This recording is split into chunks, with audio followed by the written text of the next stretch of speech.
All right, and here it is. My soon-to-be sold house, 623 Darby Lane in Kalamazoo, Michigan. So I was on the hunt for a house for, maybe 6 months. And 6.5 years later, here it is. It's for sale. One of many, looking for buyers, looking for sellers in the city of Kalamazoo. So I've made this little video thing to express my appreciation for the house, for the people that were part of it, and for the city it was housed in. This is my goodbye to Kalamazoo and reminder that I love you. So here is Bronson Park, one of the many places to walk through in the 12-block radius of downtown Kalamazoo that's meant for pedestrians.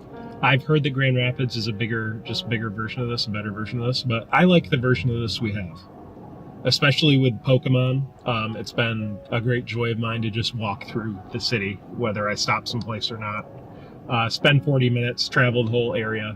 I'm not much of a bar guy, but they have enough for it not to be like filled with hipster douchebags, but enough that you might actually run into people you know here. And for the most part, on weekends, you don't have to pay to park on the street, which I know America has an issue with, like, the costs of vehicles being paid by cities and not by the people who own them. But I don't like to pay to park. I don't like to be stuck in traffic. And most of the time, you don't have to do that in downtown Kalamazoo. It's unpretentious and great. And that's why I like downtown Kalamazoo. So this is Fraze Park.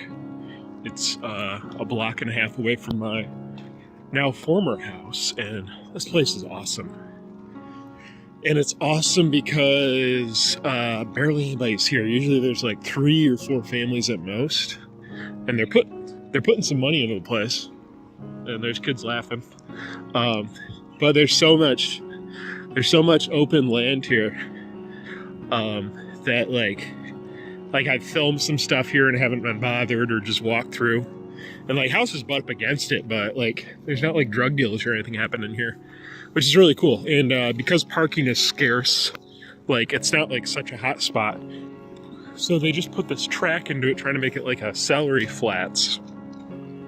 I just saw some people riding their bikes on it.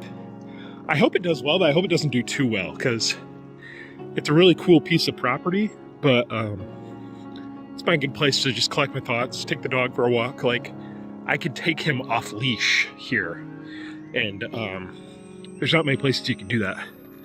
So they just upgraded the tennis courts. They used to be really, really bad. I actually haven't played tennis here in 5 years. I did once or twice with Eric, but this is Fraze Park. I love this place, and I love Kalamazoo. So this is the inside of my echoey, empty house. This is the living room. Good times in here. There was a couch there. Did a lot of films here. We didn't really use this area as much as we should have. We barely watched that living room TV because I don't pay for cable, and Larry and I are more computer and tablet people than things.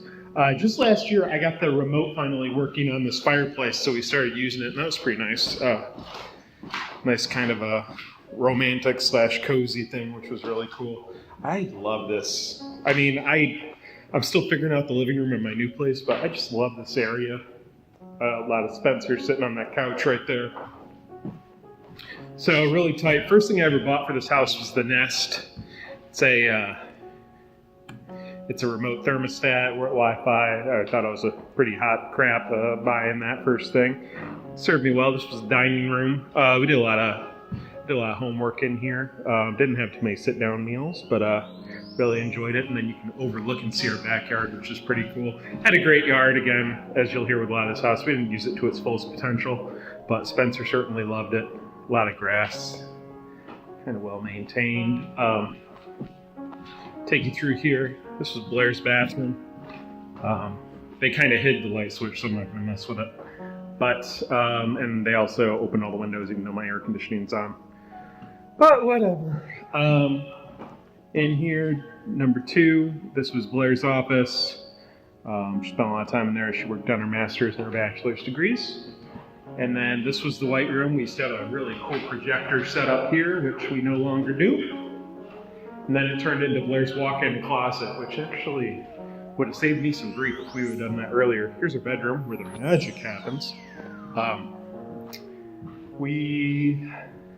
This was something my realtor made us put up, but we had separate his and hers closets, which was really cool. And then this was my bathroom, which is always disgusting. So I cleaned it, but you know me, it's probably dirty again. Going into our kitchen, a lot of time in here, Blair was a meal prepper. So loved it. The appliances were all new, but first thing we bought, like when I bought this house, I had to drop like 10 to 15 grand immediately. So, I mean, I didn't pay a ton for it, but a lot of money went into it. And then we'll go into the basement in a little bit. Western Michigan University, a school so nice I went there twice. And also in here we have the faint remnants of the Wesley Foundation and Wesley Intentional Living Center, Business College, and I'm on top of a beached whale. I'm sure the beached whale has a story, and lately I'm sure the story is of neglect. Well, I went here for my undergrad. I spent a lot of time on campus, but I didn't really take advantage of it, like, in terms of meeting people. That's where I met Eric, so that's pretty good. And then I came back for my master's, and I just embraced it. It really was like my thing to do a couple times a week, and gave me a purpose a little bit while I got situated in my professional life. And I don't know, it was an awesome experience. And I was part of the film association, which for 2 years was good. Last year, nothing was really going on with it. But and Western does not get enough respect. I thought that even after my undergrad, which I wasn't the biggest fan of my degree. I would always push my wife to come to the freshman cafeteria for dinner one night a week, and she'd never come. I don't know. You can smell youth and opportunity and all that cool stuff, and I feel like I have a little bit of both of those. And this was a cool place to explore it. If they had a PhD program, maybe I'd do it. Still thinking about law school. But the campus is great. I love living right next to it. Close enough to experience it, far enough away not to have to deal with noise or whatever. And the fact that I got a parking spot right there, it's pretty sweet. So Western, thank you for being a part of Kalamazoo, and Kalamazoo, I love you, and hope this whale feels better. I recognize this place. This is the back of the Maple Hill Mall, and my house is just down Piccadilly, a block away from here. This place meant a lot to me growing up because this was the furthest out place my mom ever felt comfortable driving. So we spent a lot of time going to Montgomery Ward's, which used to be the back of. And there was a Sunset Video, there was a World of Nintendo. This was a hot mall for a minute, and then it died over the course of 15 years. And the Target's still there. It's now a strip mall, which it does business. It's good. But I spent a lot of time just walking around and not buying anything and being annoying in this mall. My cousin Steve and I got chased out of the arcade. I used to play the Sega Saturn at Montgomery Ward all the time. We would go here every Sunday for multiple hours. So it was cool that my house ended up being a block away from a place that was really my only non-school, non-church view of society growing up. And then also, because this place is dead, the back of it is a completely open... Oh, that's a beautiful image. I wish it wasn't through my car. The back of this place is a completely open lot, which gets you almost all the way to the highway. So I get to skip a lot of the lights on West Main. Cops have seen me do it. I guess it's not illegal. I don't know. Maybe they think I'm going to McDonald's, which actually right now I am. So this place also, from growing up, I pooped a lot in the bathrooms here. So that was one time I had an apartment down the street from here, and the toilet was clogged. And I had to go down here and poop, and then I also bought a plunger. So that was helpful to me as a college student who didn't have a working toilet. And yeah, the mixture business here coming in and out, they're fine. But this place has meant a lot to me, and I hope Kalamazoo does something with it, but not too much, because this strip of land here, I've also done some movie work here. It's been a cool back lot for me. And there's occasionally driver's ed, but other than that and people sneaking behind like me, it's been a great place. So, the former Maple Hill Mall, and another reason why I love this area, and Kalamazoo, I love you. So on the other half of the Maple Hill Mall parking lot is K10. This has been a place of refuge for me. I've probably seen over 200 movies here since I have lived at my house. What's awesome is it's less than a half mile from my place. It was cheap before I got MoviePass, and now it's free until MoviePass goes out of business. It's too gross for my wife to go to, so it's really been a me exclusive place. And I already didn't care about going to movies alone before, but this made it really easy. And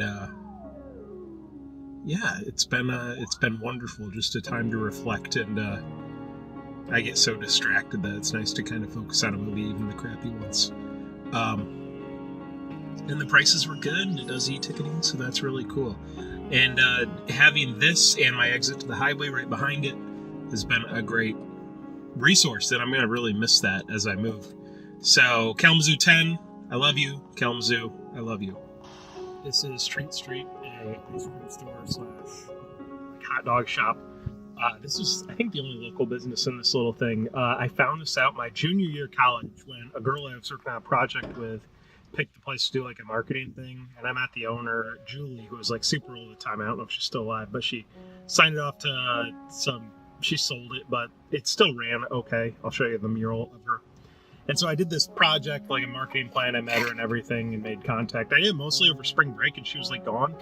And then when she came back, she was like astounded at the work, which, I mean, she was like a peer to me, a beautiful peer that wanted nothing to do with me. But I don't know, I had a lot of fun making it. So it like kind of showed me like that I have skills, and like I can put something together, like a plan, and it'd be excellent. Because like before that, I was always like baseline competent and funny and stuff, but I was like never like genuinely impressive. So gave me a lot of confidence. And Blair and I always enjoyed eating here too. So hot dogs are excellent. The ice cream is ice cream. And then there's actually a really cool bookstore / bar next to it now, and a nice doggy place. And then across the street is an awesome lake, which I'm probably not going to do any footage of. But Treat Street, I love you. And Kalamazoo, goodbye. I love you as well. Tessa and me here, last two standing. Might be the last time I'm in the Darby house. I doubt it, but hopefully. You can see the basement is echoey and cleared out. Tessa's looking for a litter box. She can't find it. She'll probably just go on the floor. We'll go into the unfinished part of the basement, which I don't think I've told you guys about. This was very nice and something I won't have in my new property. About 35 feet long, 10 feet wide. Awesome resource for Blair's hoarding, for animals taking secret poops and pees, for Spencer's cage, which I thought was protected by laminate, but totally seeped through, which I'm ajaxing and bleaching and actually feeling lightheaded due to the fumes. We're gonna go upstairs real quick, grab my broom. These stairs were a little bit slippery. These were part of the great water leak of 2014, 15 maybe. Walking into the dining room, which did not get much use as an actual dining room, and a completely empty living room. I love this living room. We didn't use this enough either. I think about the stuff I would have done differently. There's plenty. Think of the stuff I'm happy I did. There's plenty of that too. I'm leaving the nest, this was my first purchase for the house. I'm not repeating it for my new one, but I enjoyed having it. Hopefully it'll help sell this place. There's the bathroom. Now I'll go in there. And the weight room, which I had a cool projector set up in here for about a year. Then Blair took it over as part of a walk-in closet. Blair's office. And yeah, good times. Ready to move on. I'm ready to get paid from this place. Hopefully it sells for around the 200 level. You check my emotions sometime here at the end of this year, you'll probably be able to tell if I got the asking price or not. All right, thank you for watching. Goodbye, Kalamazoo. I love you.